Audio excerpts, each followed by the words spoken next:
सामने सर थोड़ा आगे सामने। ठीक है सर। मुझे आज ये फख्र है कि जम्मू कश्मीर में पहली बार इस कंसल्टेटिव कमेटी की नार्दर्न जोन की मीटिंग होने जा रही है और ये इस बैकड्रॉप में है कि इस साल दो मुख्य कार्य जो हैं वो भी होने जा रहे हैं। एक तो हम इंटरनेशनल ईयर ऑफ मिलेट्स मना रहे हैं पूरा देश और हमें इंटरनेशनल ईयर ऑफ मिलेट्स में मिलेट्स हब बनना है और उस मिलेट हब में जम्मू कश्मीर ने भी अपनी पॉलिसी जो बना के रखी हुई है और हम भी भारत के नक्शे पर मिलेट प्रोडक्शन में अपनी तैयारी कर चुके हैं सारी। हमारा प्लान है कि हमारा किश्तवाड़ डिस्ट्रिक्ट जो है वो शैडो जोन में है और वहाँ पर बारिश बहुत कम होती है और क्लाइमेट चेंज का विजिबल इफेक्ट है और किश्तवाड़ डिस्ट्रिक्ट को हम मॉडल मिलेट डिस्ट्रिक्ट बनाने जा रहे हैं इस साल। दूसरा G20 मीट इस साल होने जा रही है, जम्मू कश्मीर ड्यूटी भी उसका पार्ट है, वहाँ पर भी उसकी कंसल्टेटिव कमेटीज की मीटिंग्स होंगी। इस बैकड्रॉप में तीसरा आज ये जो प्रोग्राम हो रहा है हमारा कंसल्टेटिव कमेटी की मीटिंग का खरीफ सीजन के लिए लागत मूल्य जो है निर्धारित करना है, मिनिमम सपोर्ट प्राइस, उसके लिए ये इसकी सारी तैयारी हो चुकी है और आज इसकी सिफारिश की जाएगी और भारत सरकार को ये सिफारिश जाएगी कि लागत मूल्य क्या होना चाहिए, किसानों को एक लाभकारी मूल्य मिलना चाहिए।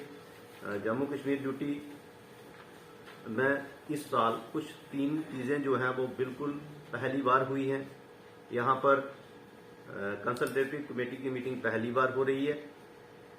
हमारे सेंटर ऑफ एक्सीलेंस के लिए इसराइली कॉन्सुलेट का विजिट पहली बार हुआ जम्मू में। उसके बाद मिस्टर एशल जो हैं वो कश्मीर भी विजिट किया था।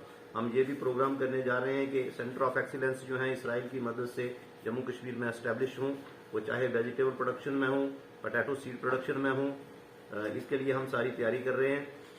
तीसरे नंबर पर यहाँ पर एक पहली बार GI रजिस्ट्री की मीट जो है वो भी पिछले महीने GI रजिस्ट्री का ऑफिस यहाँ पर कैंप ऑफिस लगा था, वहाँ पर भी हमारे जो GI की एप्लीकेशंस हैं वो रिव्यू हुई थी। ऑलरेडी जो हमने एप्लीकेशंस अप्लाई की हुई हैं। तो ये जो 3 चीज़ें पहली बार हुई जम्मू कश्मीर में, तो इससे हमें ये लगता है कि एग्रीकल्चर जो जम्मू कश्मीर का एग्रीकल्चर है वो काफ़ी आगे बढ़ चुका है। आप सब के लिए प्रार्थना करते हैं। हम अपनी व्यवहार कुशल बुद्धि को असंख्य धनों वालों होने के लिए प्रार्थना करते हैं। हम दूर से चलने तक में लेकर अपने घर आ सकें। व्यापार से लाभ की कामना करते हुए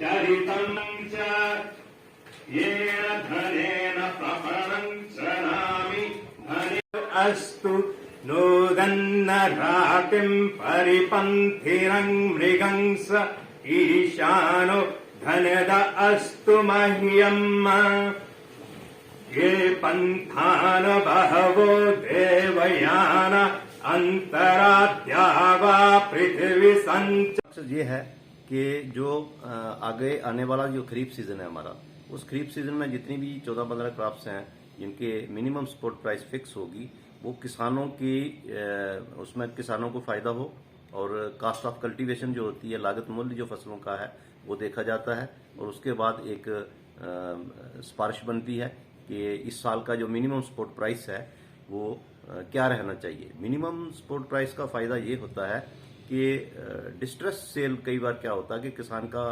जो उपज है वो बाजार में बिकती नहीं है और उसको डिस्ट्रेस सेल करनी पड़ती है, व्यापारियों को कम रेट पे उसको देना पड़ता है। तो जब मिनिमम सपोर्ट प्राइस होगी तो गवर्नमेंट अपनी फूड सप्लाई में बफर स्टॉक्स में वो स्टॉक्स रखती है, परचेज करती है FCI के थ्रू और इसमें किसानों को फायदा होता है। 72 घंटे के अंदर उनको पेमेंट मिलती है और किसानों को कोई दिक्कत नहीं होती और उनको जो व्यापारी हैं, जो बिचौले हैं, उन पर डिपेंड नहीं रहना पड़ता। हमारा उद्देश्य तो ये है कि हम किसान को जो है उसकी फसल का जो है एक लाभकारी मूल्य दिला पाएं। तो उसी संदर्भ में हम हर एक आदमी से जो है हर एक जो भी स्टेक होल्डर होगा, चाहे वो किसान हो, चाहे वो सरकारी कर्मचारी हों, सरकारी अधिकारी हों या फार्मर्स ऑर्गेनाइजेशंस हों या बाकी प्रोक्योरमेंट एजेंसीज होती हैं, तो सबसे हम उनका फीडबैक लेते हैं कि अगले साल के लिए जो है किस फसल का जो है कितना मिनिमम सपोर्ट प्राइस होना चाहिए। तो एक कंसल्टेटिव प्रोसेस है जिससे कि हर एक आदमी हमारे इसका जो है एक हिस्सा बने और हम ये सुनिश्चित कर पाएँ कि हमारे किसान जो है उनकी जो है आमदनी बढ़े, उनको एक लाभकारी मूल्य मिले।